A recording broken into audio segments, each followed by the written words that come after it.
It's another edition of the On the Mic podcast, and we're going to just jump right into it. When a fighter says, you better talk to me after my next fight or I'll find you and kick your ass, I mean, that's pretty much cut dry. Like, it's point blank. You do what she says, especially after you watch her fight, and feels really good, especially off air. She said she likes talking to me. We'll see if we can get her to admit that on camera. But she is the one and only, the victorious last week at Bellator 284, DeAnna Bennett. DeAnna, how are you? I'm great. Can't complain. So I will see what I admit on this call. Yeah, like I said, I'm just, happy to talk to you, happy to get a win and all the things. So well, I'm sure we'll be talking about all the things. I'm just gonna, and I'm never like the reporter first, but I just gotta come out and ask because you talked about it right in the post fight. How's the shoulder? Not the best. Okay. Yeah, like you said, I talked about it in my post-fight interview. The Monday of my last hard week, I was rolling literally the last little bit that I was doing. I had been in the gym for like 5 hours that day, the very last thing, doing situationals, and got a sprain of my AC joint, and it's getting there. I hate using it as an excuse. Like, I won the fight, but it wasn't my favorite because I didn't get to show all of the things that I've been working on because I was too nervous that, like, I didn't want to risk losing the fight or getting caught in the spot because of it. But like, it's getting there, and it'll be good, and I'll be back to doing what I do soon. I mean, I've already been in the gym. I was at practice the Monday after the fight, so you can't stop me from being in the gym. But it's I would like it if it didn't hurt anymore. That would be great. Yeah, if I had something to help, I would just send it your way. But trust me, I completely understand. Going into the fight, having to, I don't want to necessarily say cover up an injury, but work your way through it nonetheless, and that you did. We talked about a lot in our first conversation together, mainly revolving around Justine Kish and the rematch and the state of the division. And, I sat down excitedly saying this is a statement fight for DeAnna. That's what she said. Literally, me not being Michael Scott, that's literally what you said. I was like, I can't wait for this fight. And I'll just ask you this. Do you feel like you made a statement?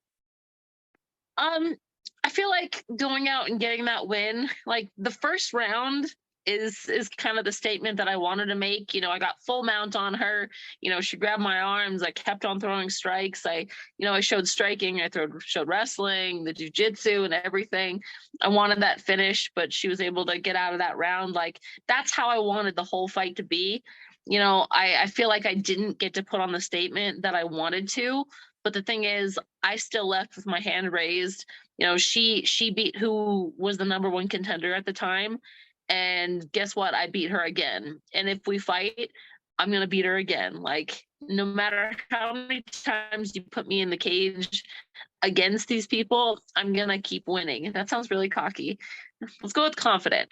It didn't quite get to the other place because it's because I work hard, and it's because I'm going to do what it takes to get the win. So that makes it not cocky, right?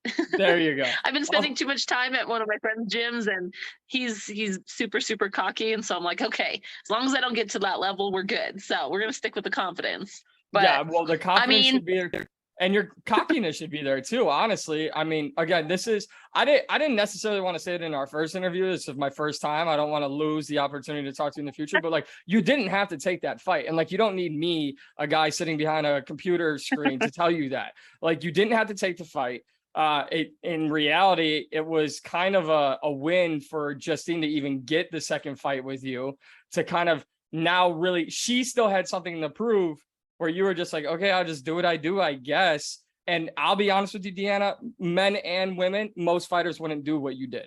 Most fighters would not go, oh, I just won and dominated the first fight. Okay, sure, she picked up a win over somebody higher in the rankings, but I don't have to fight her again. Like, make her fight somebody else.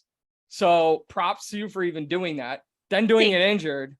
Like, I don't know. Like, I understand what you're saying about the statement and round one and all that, but like, be as cocky and confident as you want, because you just went out and did the damn thing. Like, that's the only way to put it. All right, I'll work on that. I'm gonna say I have to work on my cockiness, because and like I said, I'm just a little weirdo that likes to fight. And yeah, I was just honestly, I'm not gonna lie, I found it a wee bit disrespectful to have that matchup. But here's the thing: I'm a fighter and I want to fight, and I didn't know when I was going to get another opportunity to get in the cage. I've been wanting to get in the cage since February, since my last one, and that's what I told myself. I was like, okay, well, I beat her the first time. I shouldn't have to take this fight. But you know what? If that's the matchup that you guys are going to push on me, I'm going to make sure. I'm going to make sure that I win, and I'm going to make sure that I tell everybody after the fight that it's okay. Listen, I'm going to keep winning. I'm going to keep, no matter who you put in front of me, I'm going to keep winning until I get that belt. And guess what? Even then, I'm going to keep winning because I've poured my heart and soul into this sport. It's everything that I want to do. All of my friends are like, oh, I'm dating this guy. Oh, I'm doing this. Oh, I'm having babies. Oh, I'm doing this. And I'm like, that's cool. I'm punching people in the face and getting victories. Exactly. Like, I'm living my dreams and I'm doing what I want. Like, I don't have any distractions. Like, we're good. We don't have to worry about that. Like, I'm here to win, and I'm gonna do what it takes. And that's my whole purpose, and that's my whole goal. And hey, we're gonna make it happen. I love it, and you have no bigger supporter on this side in the media space than me. I will even say, hearing you say that, it gives me like Amanda Serrano vibes. I know when she's coming up, and every time she fights, like, she points out, like, don't have a cell phone. I don't manage my social media. I've never had a boyfriend. Like, I find that a little hard to believe, but like on the other end of it, like, I could also believe it. So props to you and any professional fighter who goes, and I like the term you use there. That's great. I'm pretty sure everyone I've ever dated ever has used that to describe me in the past. But in all seriousness, like, you could have so many things that pull. I mean, we just saw in the UFC, Nunes step away and retire because she wants to pursue having more children with Amanda Nunes, So it's such a different world. Yes, we can say, oh yeah, females are now fighting in MMA and they're fighting in the UFC and they're fighting in Bellator, but like, there's such a whole different side to, being a woman and being a mixed martial artist at the level that you're at. So that's why, not even considering you a friend before we even spoke the first time, now I kind of do. I was like frustrated, like, why is she taking this fight? Like, you have to move up in your career. Like, you have to keep moving forward. But again, props to you for taking that. I do have to ask, like, with Justine, was there any improvements? Were you surprised by anything? Did anything stand out in this second fight? So even though it was the most frustrating thing, and I feel like people who watched the fight could attest to this, she had a really decent game plan. The game plan being stand there and don't do anything and just try and get me to do stuff, and then just trying to counter off of it, like literally just backing up and not really doing anything unless I engaged first. And I mean, it was the most frustrating thing in the world, and I hadn't actually prepared for that game plan, because I train with people who want to fight, and I have nothing against Justine. It was very, like, I mean, it was smart. It didn't work. I still won. And anyone who tries it in the future, just it's going to work even less. So that kind of caught me off guard, because I thought she was going to come in guns blazing. And instead, she just kind of ran around the outside. But beyond that, no, same fight. Like, she got her confidence up by beating Ilima. But here's the thing. I know Ilima won't fight me because she knows she's going to lose. But I would beat her too. And I'm at the point right now where I'm looking past Ilima. I'm looking to the top of the division. I feel like taking that fight and proving to them that the first fight wasn't a fluke, that I'm here to fight and I'm here to win, that I deserve that title shot. And that's where I'm going from now. Yeah, well, it's hard to argue with that. I will ask you about limaLei McFarlane here in a moment. But is it safe to say, and again, I don't want to be disrespectful towards anyone, but is it safe to say, with no injury, you finished that fight? Yes. Oh, sorry. Was I supposed to? No, that's not cocky, by the way. That's not cocky. That's only confidence. So not trying to, and like maybe I should have did the diplomatic thing and been like, well, Right? No. I believe that might be the case, but Right. yeah, no, we're just gonna go straight off the bat and just go yes. Yeah, no, and I listen, there's a reason why I asked the question. Our second time talking, I can kind of peel back the curtain on myself here since we're still getting to know each other through this format. I try to treat this, and I'm not trying to ride anybody's coattails or anything, but I try to treat this very much like a Rogan podcast. I don't care what is said, like just full open platform, say what you want, how you want. I'm not going to get offended. Ooh. Sometimes I'll ask tough questions. I would even hope you ask me tough questions. I don't care. Like, no hold barred. Like this can go bad real fast. So that's fine. I'm more than, with me. I'm more than okay with that. As long as you continue to come back, it's just open door policy here. You're stuck with me. It's whether you want to ask me to come back or not. No, I'm definitely going to. But all right, so limaLei McFarland, and I'll tell you this, one of the things I like to do, especially for Bellator fights, I like to watch with my uncle who watched back in the day, the UFCs, all that, trying to get him back into the sport. I've been covering the sport now for 6-7 years. So it's always fun to get like that outside looking in perspective to a guy who thought he knew the sport, but no, he doesn't really know the sport anymore. And to see how he watched your fight, and then to see how he watched limaLei's fight, like there was no doubt, especially after you mentioned the shoulder injury. He was like, yeah, like I don't dispute DeAnna Bennett winning that fight, but he disputed limaLei McFarland winning that fight. And I stay respectful to all fighters, but it's not encouraging when a former champion misses weight, 1, 2, has that performance, and then 3 said, I needed that win to show myself I wanted to still be here. I know you said you're looking past her, but like, doesn't that kind of frustrate you at all? Like, you're a former champion, you're missing weight, you may be my next opponent to a title fight, and you're just kind of breezing by. I mean, again, no disrespect, but that's kind of how I took it. Honestly, yeah, no, all those are very valid points. And me, I've missed weight in the past before. Like that's not a secret, and it's something that I've worked hard for my last few fights to make sure will never happen again, and I won't let it happen again. I'm taking no chances as far as that goes. But yeah, she did come in over. The only thing that I have to say about that was, I didn't make weight for my Bellator debut, and Alima was very vocal was very vocal about how I shouldn't even be signed with Bellator because of it. So I'm just going to throw that out there.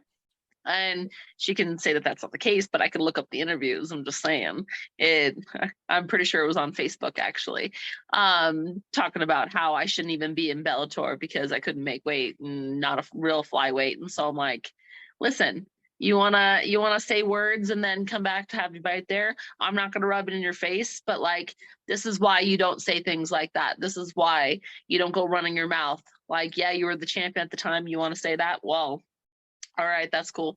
But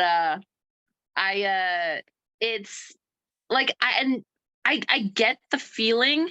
Like I understand the feeling with her saying that she needed the win to make sure she could still do it. She lost her last 2 fights in a row, and having lost a few fights in a row myself, like obviously not my last 2 fights, but beforehand in my career, like it's a rough spot to be in, like where you put everything into it and then you don't come out the winner. And so like, I don't know if I would ever go as far to say that, like, oh, I needed to prove to myself that I still wanted to do that. Like, nah, I do that every day in the gym. Like, if you're in the gym and if you love what you do and if you put your heart and soul into there, that's what keeps you going. If you don't love what you do and you don't love the training and everything that takes to get into the cage, like that's where the issue is. It doesn't come with the wins or the losses. Like, yeah, obviously, getting a few losses in a row sucks, but like for me, it's not about like, oh, I have to go in and get my hand raised because if I'm not winning, then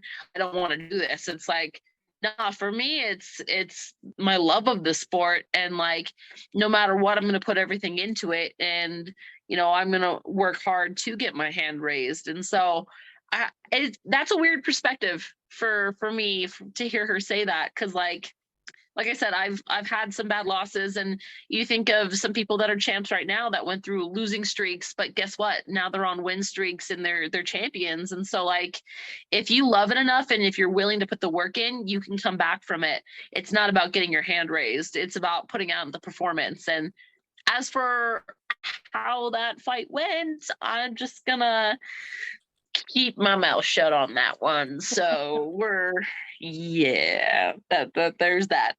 I'll take that. And you know, I think a lot of people from the outside who are not in the gym every day, who are not stepping inside the cage, don't realize that half the battle is just making it to fight night. Making it to fight night. You're never 100%, but you're making it to fight night, and then you're stepping inside the cage. That's winning half the fight right there. And so I wholeheartedly agree with you that if you make it to the fight, that right there should show you enough that, yeah, I still want to do this, because I don't know anybody who wants to train for 6 to 12 weeks just to walk into a cage and go, I don't think I want to do this anymore after the fight. Like, yeah. You might want to realize that halfway through fight camp or first day of camp. I don't know. Again, not disrespecting anyone, but it's just a weird kind of narration to follow. Absolutely. And like, for me, I felt like I was in fight camp for like 3 months, because like the second that I moved to Philly, I was there at every single practice, never missed a practice. Like I was always there. I was preparing for a fight in case anything came up short notice. And so I feel like my fight camp was about 3 months long. And then to get that shoulder injury, the last hard week, like I made it through everything else. Last hard week to the point where I couldn't even roll or do wrestling or do jujitsu that last hard week. Like I spent a long time running. I did stairs, like I did stand up with what I could. I could barely even throw a cross. Like if I didn't love this and if I didn't want to be in that cage, I know plenty of other fighters who have pulled out of fights. Like I'm not tooting my own horn or anything, but like I know plenty of fighters who have pulled out of fights for lesser things. Like maybe they didn't want to risk it or anything, but like I wanted that fight so bad that I never even had a thought for a second. Like it hurt, but I was like, not even for a second did I think that I was going to pull out of that fight. I was going to fight her with one arm and beat her with one arm if I had to. So I don't know. I feel like that's a heart issue. Like not like heart, right, but like right. Issue. Like with the emotional side of it. Cause like I was getting into that cage one way or another because that's home and that's where I belong and that's where I wanted to be. But like if you're not feeling like that and if you're wondering whether you want to get in the cage or not, like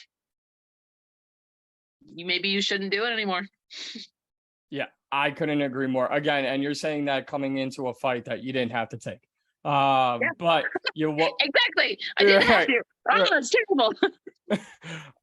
But you woke up this week and there was a 5 next to your name. And DeAnna Bennett, when you look at the rankings in Bellator MMA, a place that you love to be, even when some questioned upon your debut, you know, you're standing there. Now you have the 5th ranking in that division. What does that mean to you? Just having 5 next to your name? Man, so I was at jiu-jitsu. I was at Daniel Gracie's jiu-jitsu class on Tuesday, and we had a break between rounds, and so I went over to my phone because I was waiting for a text from somebody, and I got a notification. It's like, oh, Bellator tagged you in something. So I was like, oh, cool. So I popped it open. Like, I honestly, I didn't think my ranking was gonna change after this fight, just because I was ranked 6, Justine was ranked 7. I didn't think that my ranking was going to change, but honestly, like it hit me like a ton of bricks, like in a good way. Like I felt it in my chest when I saw that. And I was like, okay. And I was like I said, it was in the middle of rounds at the end of class. And I'm still kind of like nursing my shoulder back. And it was actually the first day I was actually able to roll normal rounds. Like I took it easy. I didn't go like balls to the wall like I usually do. So I took it a little easy, was playing a little bit safe, but I was still able to do rounds. And I was thinking like, oh, I'll check my phone. Maybe I'll sit this round. I saw that 5 next to my name and I put my phone down and I found an available person on the mat and I finished every single round. I didn't sit out a single round because, having that 5 next to my name means a lot. And I want to see that C next to my name. And so my first instinct was put my phone down, get back on the mats and finish practice and do everything that you can. And that's what I'm going to continue to do. Like, I'm in Utah right now, visiting my mom, and I haven't been to like the gym where my friend owns, Court McGee and Dana Rizabal. They own a gym in Provo, and I usually go train there when I'm in town. I haven't had a chance yet because I just got in yesterday morning, but I will be over there at some point this week. They own Agima. If you're ever in Utah, in Provo area, definitely check them out. They're family still for me, and but I have been in the gym yesterday off the plane. I basically just went to the gym to work out. That's why I was a little late coming to talk to you. Sorry, I was at the gym and I got distracted because I was having too much fun. Like, I'm gonna keep working. I'm gonna do whatever it takes because that 5 means a lot to me. I've had people the last few years telling me like, oh, maybe you should. You've been doing this for a while. Like, maybe you should lay the gloves up. Maybe you should retire. And I was like, I'm in the prime. I have not yet reached my goals and I ain't no quitter. So I'm not quitting until I see that C next to my name and I have that belt wrapped around my waist. I'm back to having flabs. I had abs last week for like a split second, but I'm back to having flabs. And so I need the belt to be able to cover that up. Its name is Big Country and he needs to be covered. So got to protect those. I think you'll be just fine. I don't think your flabs or abs are gonna go anywhere. I think the belt will cover them up just fine in the future. Again, just our second time talking about. I'm just gonna make the public pitch now. Like, we got to get you like the Bellator opening package for when they start the Showtime events. Still got Chris Cyborg on there, who's a free agent. She's boxing now. Still has Valerie Laredo on there. Like, let's get DeAnna Bennett on there. Let's get DeAnna Bennett on the desk for future events. Like, let's. Oh my gosh, you know how much I would love that? Like, I promise I won't say buttholes, and I promise I won't say like terrible things. I will not say the word anus. This is me making a plea. I will not say anus or anything along those lines. If they let me do commentary, I would love to. I love the sport of MMA. Like, I make sure I watch all of the Bellator events, not even just the ones like, obviously I check in when they're actually like my division's fighting. I like to see, what's going on, but I love watching the shows. Like, I'm probably going to the UFC this Saturday because I happen to be in town and I know people that are fighting on it. Like, I love the sport and I follow the sport, and I would love to be commentary, like do some commentary, and I would love to be a part of it. Like, I promise I will look like a human. If you guys put me on any promo stuff, like, by all means, we will spackle and we'll do whatever we have to. Brush my hair on like it is right now. It's wet. It's a thing. I promise. But I can look like a girl. I promise. I would love that. How do we make a plea to make that happen? So, I just pleaded. I'll clip this and throw it out there. But also, like, if you just want to kind of bullshit around and have a podcast to like preview big events, I might know somebody. I might know somebody. Oh. And then you just get all the media work out there, and then you'll just be like, all right, Mike, I already had the successful career. Thanks for the media little like run through. I'm out. And then you just go on to bigger, better things. And I'm just like, all right, there you go. I'm just throwing it out there because there are weeks where everyone I know is too busy. And nobody can, like, this week can't preview UFC 280. That's fine. I'll move forward. I'll figure it out, or I just won't do one. Also fine. But for me, I would love that because I'm not, and I worked with him at SiriusXM, so I give him all the credit in the world. I'm never going to be the Luke Thomas of this sport. I'm never going to break down from a technical standpoint what you did in that fight, what Justine did in that fight. And I'm not necessarily looking for that. I'm looking for good conversation. But in this show, like, I just want people to get to know the fighter and the person. So, and yeah, we can break down fights. I have no problem doing that. You know, you may call me crazy. I think Leon Edwards has a chance to beat Kamaru Usman this weekend. That's just me. But I can see a good argument for that. So more so focused on back to you though, and please let that simmer if you'd like. I'm being very serious. You can come on here whenever. I'm being serious too. So we're gonna have conversations after this. So I'm gonna do one other public plea though for you, DeAnna Bennett, and this is being selfish. I have had the opportunity to work with Bellator plenty of times, which means when I'm able to get to their area, I'm able to go to the events through credentials. I need you to fight in Chicago. And I need you, because I've never been, I need you to fight in Ireland before your career is over. Yes and yes. South Dakota was great. I'm taking nothing away from the state of South Dakota and Sioux Falls, but please don't make me go back there. So, like, I crossed it off my list. We got it there. We good. I would love for my next fight to be somewhere closer to, I live in Philly. Like, can we please make it somewhere there? Chicago's great. You know, I had a layover there. I spent a couple hours there. I was a little hungover the second time I was there on my way home from the flight. Got some food. We survived. My whole corner was like, "Are you okay?" And I was like, "Bruh, I fought a person in a cage yesterday and then immediately started drinking tequila in the locker room. I am not okay right now." I love so that's my experience with Chicago. So I would like to have a more positive. So I would totally be down for that. Like, oh, my dream would be if they did a freaking one in Philadelphia, just because I live there now. But yeah. Ireland, I will put that on the list. I love that. I also have it on the list that I want to fight in Japan before I'm done and retired. So I'm going to put all three of those on the list. I like that. Well, if it helps with the positive experience in Chicago, usually where they fight, like 10 minutes from there, from the arena, is like my local go-to bar. And so it's great there. And I know the entire, like I'm 10 minutes, 15 minutes from the arena. So I could like this. Like you have a tour guide like set up right there. Perfect. Funny story, not that you asked, but like I want to say earlier this year, the Uso brothers of WWE were in, like they just walked in and I was drunk and the manager was like, "Come here, like we know you do work with fighters and stuff. We know you can handle yourself around pro athletes. Do you know these guys?" I'm like, "Yeah, the Uso brothers from WWE." They're like, "They're here." And I'm like, "Really?" I'm like, "I'm gonna sit across from them." And like conversations started sparking and I kind of solidified like my resume and they're like, "You could sit with us." So I sat with them and then like I got my tab and it was way higher than I wanted it to be. I went to the bathroom and I was like, "All right, I'm gonna pay my tab." And they're like, "Oh, you don't have to. The wrestlers paid for it." And I was like, "Yeah."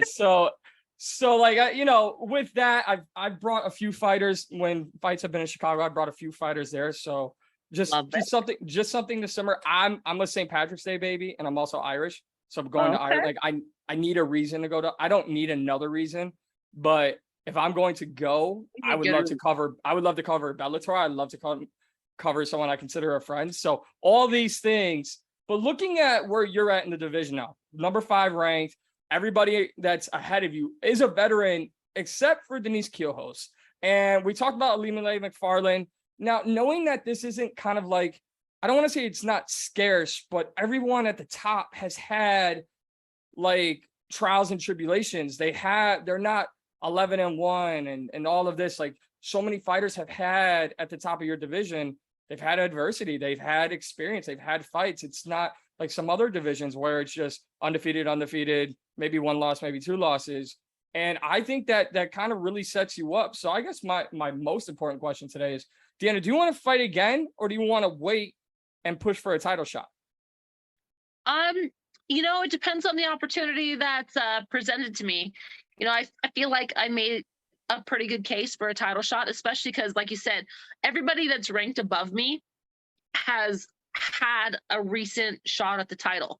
So we're looking at people like who's next for a title shot. Like, are you going to put somebody who just fought for the title and lost? Or are you going to do somebody who's on a 3-fight win streak now, proved that she's a team player and took a fight that she shouldn't have had to take and still came out with the win So I think I make a pretty good case for that. If that's not in the cards anytime soon, like I would love to fight December, January at the very latest. Like I don't like to sit around. Like I'm in the gym. Like if I wasn't in Utah right now, I would have been at practice this morning. I probably would be at the gym right. Well, I wouldn't probably. I would be at the gym right now. My Thursdays, I just sit at the gym basically all day, just like, okay, this training's right now, and then I'm gonna hang out. And then I'm gonna train again, and then I go home at like 10 o'clock at night. So I would be at the gym right now in the Philly area if I was home. And so like I want to fight. And so if they give me a decent shot, like yeah, by all means, like, but obviously number one is the title. But if that's not going to be in the works for anytime soon, like I don't care who you put, like I said before, I don't care who you put in the cage across from me. I'm going to win no matter what. I'm going to win. I'm going to do everything that I can to make sure I have that win. Like I can have injuries. I can have, things happen, but I'm going to find a way to get my hand raised because like I said, my heart and soul is in this. Like everything I do is because of fighting. Like I I don't really have a social life. Like I'm making up for that now after my fight. I'm doing everything that I can. Like I moved to Philadelphia. Like I worry about getting shot every day because I live in Philadelphia and I wonder why I'm living there. So I know why I'm living there. It's for the team because like I said in my post-fight interview, like I didn't think I was going to cry about it. It was like the range of emotions that we had in the post-fight conference. Like I really didn't see myself crying in there, but that's how much it means to me to be part of that team. And I'm not going to cry now. Don't worry. We're good. But that's what I was hoping for. No, I'm an ugly crier. I went back and watched that and I was like, oof, like we're struggling already enough. Like we don't need to have the ugly crying. So I'll admit this. And I don't know if I told you through conversation through text, but I was 100% crying at my uncle's house watching it. And I had like, I had the Bellator link. I was going to ask a couple questions. Hopefully you would recognize me and I get you a little fired up after the win. And then you started crying. I was like, I can't do it. Cause then I started crying. I was like, I'm not going to do it. And like, everyone was like, are you going to ask? I'm like, no, I'm not asking a question. It's just, it goes off of what I'm trying to do with this show. And yeah, I for one, send condolences on the passing of your dog. I can't imagine. I mean, I've lost. I'm actually going to go visit him or his grave as soon as we get off this call. So I love that. Well, I won't keep you too much longer, and I appreciate you, making the time. But also just the understanding of like losing something so close to you and what it took to pick up everything and move your life and go to Philly. Like that resonated hard with me because I've moved to the East Coast twice in my life when I didn't have a job offer. One time it bit me, and that was in Philly, so I'm actually not a fan of Philadelphia. Sorry. The other time was in New York City, and it turned out to be the best thing that happened to me until COVID hit. So, like, I get just picking up and just going and not knowing what's next. And, I give you props for showing emotion. I give you props for kind of believing in yourself and that team. Like, I know you already said it, but just how meaningful was it? I know you said the win wasn't just for you, it was for your team, and that entire performance was for your team. But now that you have this team in place and we keep saying a title shot, like how much would it mean to you to bring that belt into that gym? It's everything to me. Like I wasn't mincing words or anything when I said that, I wanted that win mostly obviously for myself, but I wanted it and I had to have it. There was no choice in it. Like having John Marquez and Daniel Gracie in my corner and being a part of that team and going every day to practice with the guys that are on the team and the girls, obviously. I say guys just as a general, but I mean everybody that's there. Like being able to be in the room and grind it out with them and work there, and the fact that they've been so accepting of me, it meant everything to me. And so I had no choice but to win. And that's why I think I was more frustrated the fact that it wasn't necessarily my best performance. I tried. I did what I could with the situation with my shoulder and everything, but I wanted it to be that great of a performance to show the work that we're doing there, and getting the win was everything for that.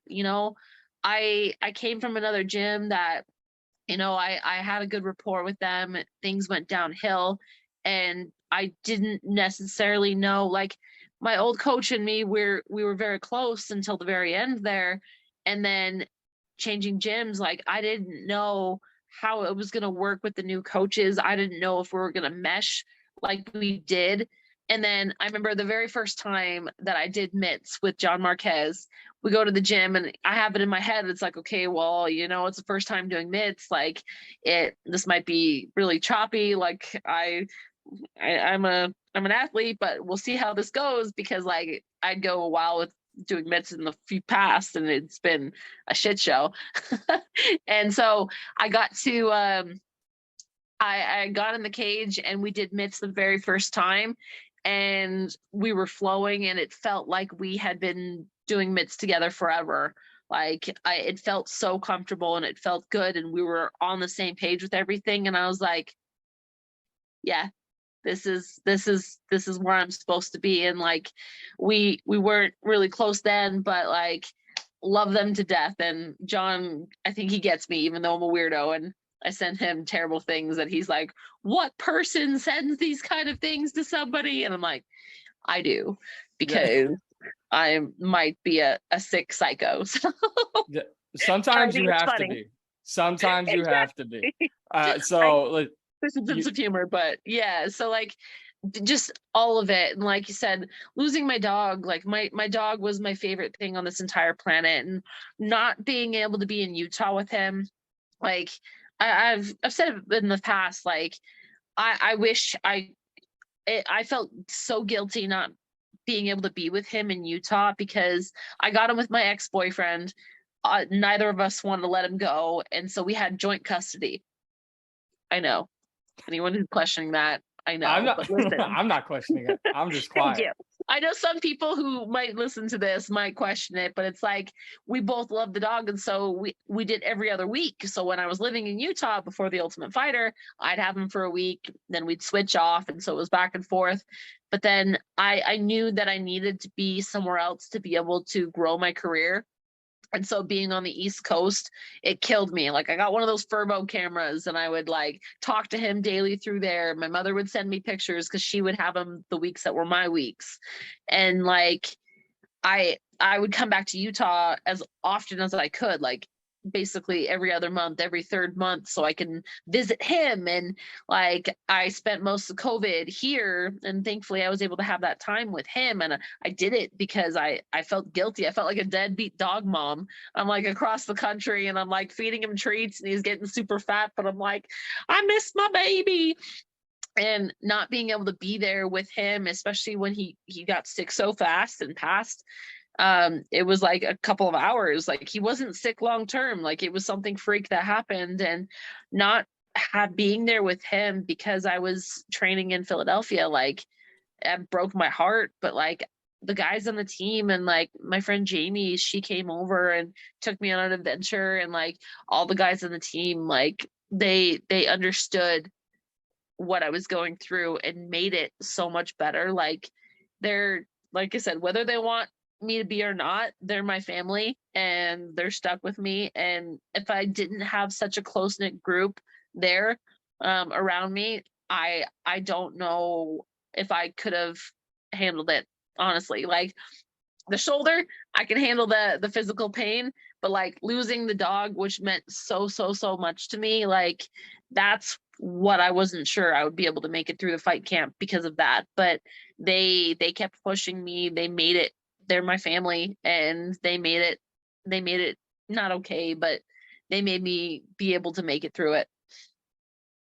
On that, and again, my condolences. And I own just a few more after this one, but for those, sometimes we call them trolls, like Twitter trolls, social media trolls. Sometimes we call them curious minds. Most of the time, we just call them morons. But for some people who are actually positively curious about this sport. Can you kind of put into just basic terms what it means to be a veteran in this sport, have to change teams, and then find a team where now you're like, this is not just a team, this is my family, and look at everything it's done to help my career. Like, why is that so important, and just how important is it?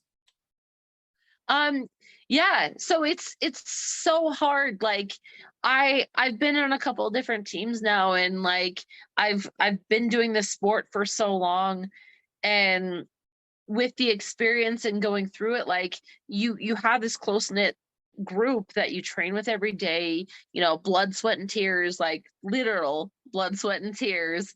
And to be able to have to leave that and start new and build a rapport again, like trusting new training partners, trusting new coaches to make sure that they have right for you, it's the hardest thing in the world. Like, people get anxiety with just like switching jobs. Like, people go and work a 9 to 5 that they hate, but they're too afraid to do anything else because they've gotten into this comfort zone, and it's something that they know and something that they do, and they just tolerate it because they're afraid of the unknown. Well, imagine that, but you're getting punched and choked in the face. You're getting punched in the face and you're getting choked every day. Like, physical harm can happen to you. And so it's so hard to be able to leave that comfort zone and start new. Like, I never imagined that I would leave Utah, but I had to be able to grow my career. And then, like, when things happened with this other coach, like I thought I would end my career at that gym in New Jersey, and I just, the things happened, and I'm like, I don't know what's gonna happen. And I had somebody tell me, like, oh, you're without that coach in your corner, like you're never gonna win a fight without that coach in your corner. And I was like, just because we had that rapport. And so I had that in the back of my mind. And I'm like, no, I'm going to, and I'm going to make it point to, but like, it's all new. Like, you, outside of your comfort zone is where things grow, but it's so hard to put yourself out of your comfort zone. Like I said, think of how many people live lives of they're just complacent. Like, they just do like the status quo. They never ruffle feathers. They never go outside and like try new things just because they're like, I'm content. Maybe I'm not necessarily the happiest, but I'm content, and I'm doing this because, this is just what we do. And I'm like, I don't want to live that way. And I don't think that to be the best fighter that I could be, that I could ever do that. Like, I could be fighting for a title here soon. And I don't think I would get to that level if I wasn't going outside of those comfort zones. And, a lot of people don't understand that. And, I'm going to do what it takes. But I'm very happy with where I'm at right now. I absolutely love it. And next time you want to say people that are content, just say me. Like, you don't have to hide. You can just call me out. It's fine. No, I can be pretty boring, but when I do step out, it gets a little nuts. So, but it's finding that balance. With that, just a few more here, DeAnna. I want to kind of put you to the test since we were talking about it. So I kind of came up with this on the fly. I don't know if you're going for sure or not, but I'm gonna put you on the spot for UFC 278. I'm gonna give you 3 fights. I want you to pick 3 winners here. I'm just gonna go with probably the 3 biggest fights on the card. Okay. We'll start with Jose Aldo and Merab Devashali. I knew you were gonna start with that one. Man, so obviously you have the legend. Like, I think that's an appropriate word for Jose Aldo. He's been looking phenomenal since going down to 135. And honestly, I've been super happy for his resurgence because, seeing him get knocked out and going through that, like, that hard spot, that was hard to watch because he's been such an amazing fighter and done such great things. And then on the other hand, you have Merab Dvalishvili. You got to say that because it kind of has a ring to it. So you have to say it really does. Dvalishvili. Yes. Who he trains in Long Island on the East Coast there. I've actually trained with him before. I've gone over to Sarah's gym working with Caitlin Chikagian before, and I was actually able to do a grappling round with him. And well, we started wrestling, and he probably let me take him down, but we had fun back and forth because wrestling is my base. And so I'm like, maybe he's just used to girls that won't actually try and take him down. But of course, that makes me go 10 times harder because I'm like, this is what I do. And so I was actually at his last fight too, because when I fought in September, the week later was so I was on Bellator 266. A week later was UFC 266, and it was in Vegas. And so me and my friend actually went from California to Utah, came down to Vegas, was at his last fight when he fought Marlon, which was an amazing fight. Like, I don't know how he made it out of that first round. Like, Marlon's a scary striker. I've trained with him in New Jersey, and he got rocked in that fight, and he was able to come back and just dominated the rest of it. And I was actually really happy because I actually met him when we were on one of those Fury grappling cards in Philly. Actually, we were on the same one in October, and I met him then. And like, I'm actually really happy with him. And so as much as I love Jose Aldo, I can't root against Merab. And I just have an affinity for the Georgians. I'll throw it out there. Anyone that knows me knows that that's the case. And so I'm gonna go. My heart, my head say different things, because seeing that first round with Merab and Marlon, that was scary, but I feel like he's gonna fix the holes to make that happen. Like, I know a lot of people are saying that like Jose is gonna knock him out, but part of my head says that might be the case. But I'm gonna go with the heart on this one, and I'm gonna put my vote on Merab, that he's gonna fix the holes and what happened in that first round with Marlon, and he's gonna come out and show the world why he should be at the top of his division. Well, two things for me. One, I'm super jealous because Matt Serra, there's no secret at all. I just don't go like on social media about it because I don't want to be like that weird guy. There's some people in the sport, like on the media side, that do things to get attention. I won't be that guy. Matt Serra, like, to get him ever on this show, just show complete, shut it down, done. I'll start working at the post office. I don't care. Matt Serra is my absolute favorite guy in the world. Whenever Merab or Aljamain fight, I'll be at my bar and people will be like, say it. And I'll start doing a Long Island like accent. Don't forget the foot stomps, Aljo. And like, that's after a few beers, and it's great. So every time at local fights here in Chicago, if someone hits a foot stomp, the broadcaster will look at me and be like, there he is. There's your boy. So I absolutely love that. But also, I think just going to this fight, if Jose Aldo doesn't get it done in the first round, I think it's Merab's fight to lose. Like, I think he can smother him. I think we've seen what happens when people press the action on Jose Aldo. Max Holloway, probably the prime example of that. So I'm going to go with you, and I'm going to go with Merab as well. Now, this one, I don't know if like there's a heartthrob middleweight fight to ever be made or an Abercrombie model fight. It would be Paulo Costa against Luke Rockhold. I'm going to be very blunt here and just say, two guys, I don't really care who wins. I think both have really soured their time with the company. And, you know, Luke Rockhold going on a huge rant. Now, again, I'm on this side. You've been on the fighter side. You've been involved with that promotion in the past. So, like, I don't know everything. I don't know all the logistics behind sponsorships and all that. But, like, show up to fight. Like, I mean, and you're getting knocked out and your jaw's getting broken. So, like, I don't know. Like, if you say, for me, it's like, not that this is kind of what we're focused on, but it's like a relationship. If you say, I don't need you, then you don't need me. Like, then bye, you know? And he's like, I don't need the UFC. I don't need the UFC. Okay, then go model. Go model underwear. Like, we don't really care. But I do think it's an interesting fight. I do think, you know, Israel Adesanya took Paulo Costa, so I will say that. But I think one of them leaves the UFC after this fight, maybe both. But I think there's a lot riding here. Who do you got in this co-main event? It's an interesting one. Actually, my favorite thing, one of my teammates from Philly actually posted it this morning, that the Costa and Rockhold fight is basically the Paige Van Zandt, Rachel Ostovich fight for the females. And I was like, I mean, you're not wrong. You're not wrong at all. I got a good snort laugh out of that, because I was like, that's basically what it is. And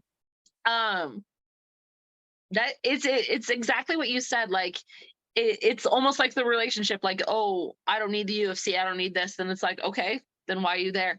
Like, why are you still there? Like, go. By all means, go. Um it's funny. So I have, this is a side note, but it's Yes. semi-related. So when I was on the Ultimate Fighter, in the there's like a kitchen in the gym that had this picture of Luke Rockhold from one of his fights. And he's a pretty man, I'm not gonna lie. So I used to always take it off the wall and carry it around with me. I was like, I want this. And they're like, why? I'm like, because he's a pretty man. I don't ever want to hear him talk. No offense, but I don't. But that's a pretty man, and I want to look at it. And actually, on the last day, Eddie Alvarez gave me a pillowcase that has a Luke Rockhold's picture on it, and so I was like, perfect. I love that. I don't love know. that. That Yeah. never made obviously didn't make it on the show, and I still have that pillowcase. That's all we're gonna go with that one. So I'll leave it there. I'll just say this. Maybe it's guys like me, because we look at Luke Rockhold and we're like, oh, cool. I didn't get that fortunate. So I in love when Michael Bisping knocked him out. And then he's got all the post line in the post fight press conference. He had all the liners toward Luke. And I was like, you know what? If I have a glass eye one day in the future and all I do is talk shit, knock people out, and drink a lot, I'll just be the 150-pound version of Michael Bisping. I'm fine with that. I don't need to be Luke Rockhold. But I think from a stylistic standpoint, in the long run, just so you know, the glass eye, the stories, the whole thing, like Luke Rockhold is not going to be pretty forever, but Michael Bisping is going to be awesome forever. So let me ask you this real quick. Side note, since we're talking about him, is he hands down one of the best color commentators in the sport of MMA right now? Absolutely. Yeah, absolutely. I put him in like all sports, football, because I watch it all. Football, basketball, baseball. There's not many I enjoy listening to as much as I do Michael Bisping. I love it. Yep. Borderline, he crosses, like if they were on CBS or Fox, they'd be like, "Oh, Michael can't say that," and I feel bad for Brendan Fitzgerald, the front of the show. But yeah, Michael Bisping, true class act. But I love it. Side note, also, when I was on Tough Talk for the Ultimate Fighter, he was obviously there. It was him and Karen, and we were talking, and he yelled at me for swearing, and I was like, did Michael Bisping just yell at me for swearing? Like, okay, why don't you take your little towel out and dab your little leaking eye, sir? Don't yell at me for swearing. Oh my God, I mean that as a term of endearment, because I really do love him. I think he's great. He is fantastic. I think stylistically, they're pretty much almost the same fighter. I think it's going to be who strikes first, who strikes the hardest. And I think Costa takes it. Like, I know I've been talking about Luke Rockhold and how he's pretty and whatever. I mean, he is, but I don't know. I feel like the edge goes to Costa. I could see that for sure. I mean, like you said, Adesanya stole his soul a little bit, but Luke Rockhold is not Adesanya. So, and he doesn't have a chin. I mean, right now it's not unfair to say that. Like, he's suffered some pretty big knockouts, and Paulo Costa's got that power. I think it really comes down to if Paulo Costa's locked in on this fight. If he's thinking about a future fight with Jake Paul, we'll notice that right away. But I think best case scenario for the division is, I think the best case for the division is Luke Rockhold wins, because you keep kind of things new, fresh, and exciting. Like, you don't want to just put. I know Adesanya is fighting Alex Pereira in November, but it's like I'm good with Paulo Costa at the top. I don't need that anymore. We saw that, and I'm sick and tired of the pullouts and all of this. True. So I guess I'll take Luke Rockhold, but you like Paulo Costa. I guess I don't know. I just want to see a little shake up at the top, so I'll take that for what it's worth. Plus, I don't know if Chris Weidman's gonna come back, and if he does, like, can we just run that back? I would love for them to run that back. So if Costa wins, give me a Rockhold White. But I think if Rockhold loses, I think we don't see him again. So I don't think we see him either. I think this will be the last one. I would actually like to see him versus Weidman again, but I guess we'll see. Yeah. But hey, if he needs somebody to console him after his loss. Just kidding. Well, to use your words and not mine, to use your words, we have no distractions, right? Exactly. That's why it was a joke. No distractions. Plus, I don't want to hear him talk, so we're good. Just stand there or send like a cutout. I'll find you like a cutout of Luke Rockhold as your future co-host. I'll send you a cutout of Rockhold. It's not a pillowcase, but it's something. Just sit right here and look pretty. Yes. To have like that. It might and have a then better chin than what he has now, though. right here, and it's like, and I'll just be like, shh, this is beautiful. And I'll stroke it like this. I love Perfect. it. I think love it. we need that for our podcast. I like it. I'm all in. Main event, DeAnna, Leon Edwards, Kamaru Usman. I said it earlier. Not playing favorites because Leon's been on the show before, but I think I gained a lot of respect for Leon Edwards when I was talking to him before the Tyron Woodley fight, and I asked him about Tyron Woodley's career. And these are the answers that make me fall and respect fighters. And I asked him about Woodley's rap career. He goes, I should walk out to his song, right? Like, that would be hilarious, wouldn't it? And I was like, oh my God, here's a guy that no one thinks has a sense of personality, any character, like charisma about him at all. And he's coming at me with this. And, you know, you talk about a guy who, unfortunate fight against Bilal Muhammad, but he's been unbeaten in his last 10. I mean, everyone falls. And I'm not saying Kamaru Usman isn't invincible, because he's looked damn near perfect during his title reign, but there's something, you can speak to it. There's something about fighting someone for a second time, whether they impress you or not. That fight's different from the first time. Sorry, forgot to put it on do not disturb. You're fine. Cool. No, it's true. Fighting somebody for a second time, it makes things that much harder. I was actually having that conversation with my manager afterwards, and he's like, because he was super happy with my win, and like, I've had rematches before, and you know, fighting somebody for a second time ups the level of difficulty. And I could definitely, I see your case with that. And you know, Usman has a lot of other things going on. You know, he's getting into like the movies, he's getting into this, he's doing like dabbling in the other things. And so like all of that, it whether you say it affects your training or not, it does, because your focus is split in different places. Like you can when you're in the gym and focus there, then that's great. But what happens when you're outside of the gym? Are you still focused on your goals? Are you still focused on like the number one thing that matters? And so I always find that interesting to see how that affects some people.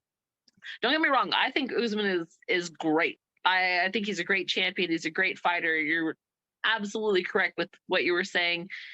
He's been looking pretty unbeatable.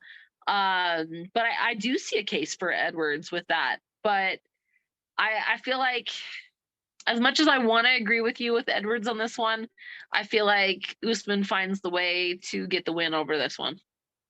All right. Well, I'll come up with a friendly wager. So if you have better picks than I do, we'll settle it. But can I just say, yes, does it matter who wins this? Because whoever has it is just holding the belt for Sean Brady. So yes, you can say it all day long. Also, one of those other guys that I'd move mountains to get on this show. I've been bragging about Sean Brady since the moment he arrived. And listen, I wish other people at the top of his division would sign that dotted line. Absolutely. You know, it's a little frustrating.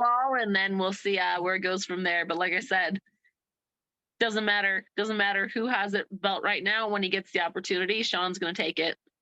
You get no arguments from me on that. I just think like we could talk about Usman all day long and you know, kind of running through competition, you know, twice now, but at the same time, there's a difference in fighting someone, as you can attest to, fighting someone 6 months after the fact and fighting someone 5, 6, 7 years after the fact. Like they fought years ago. So that it's not the same Kamaru Usman. It's also not the same Leon Edwards. So I don't know.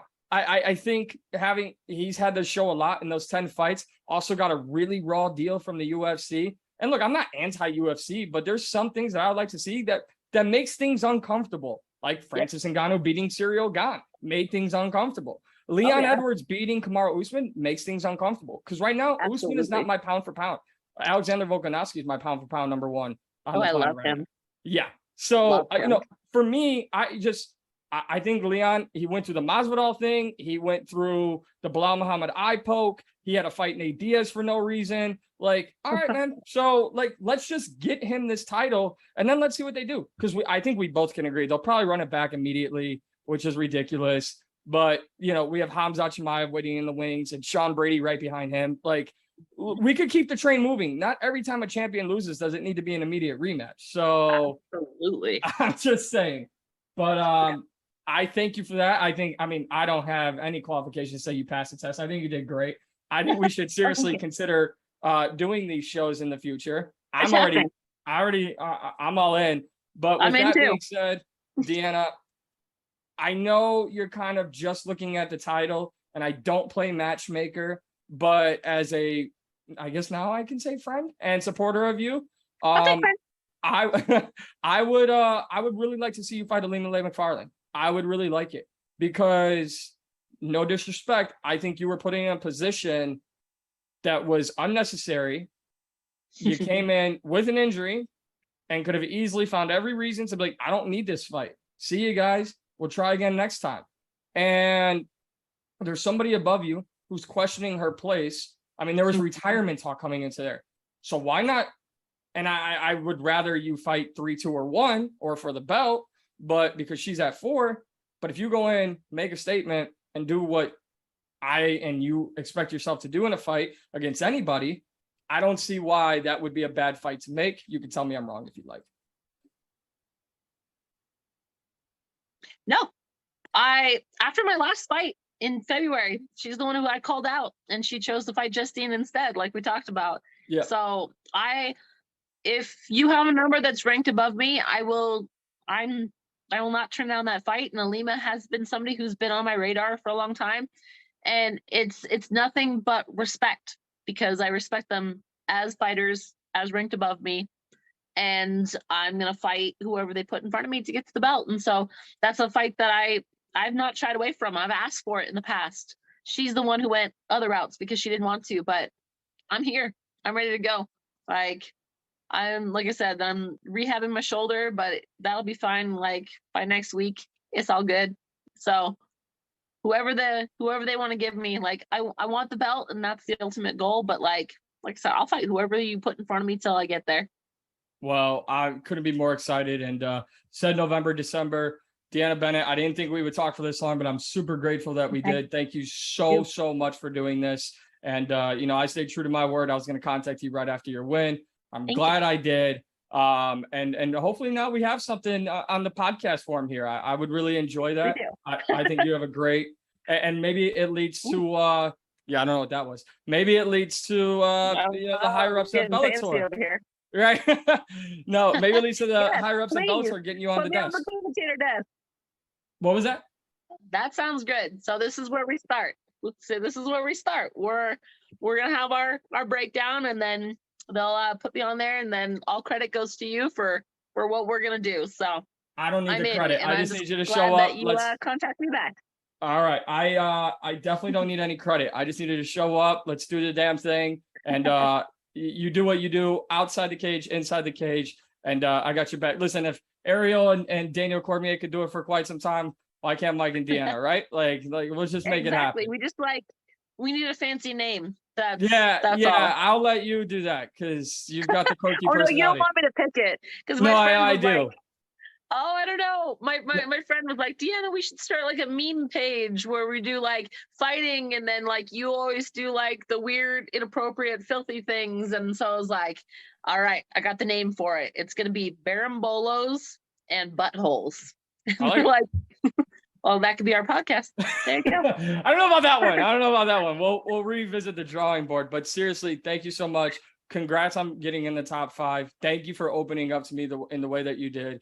Enjoy your time in Utah. Go visit your dog. Send my love back, to him. And I seriously can't thank you enough. And congrats again. It could have been an easy way out for you, but you chose to stay the course, and I'm glad you did. And I'm looking forward to the rest of 2022 for you and beyond. Thank you. I appreciate it, and we will be talking soon. Awesome. Thanks, DeAnna. See ya.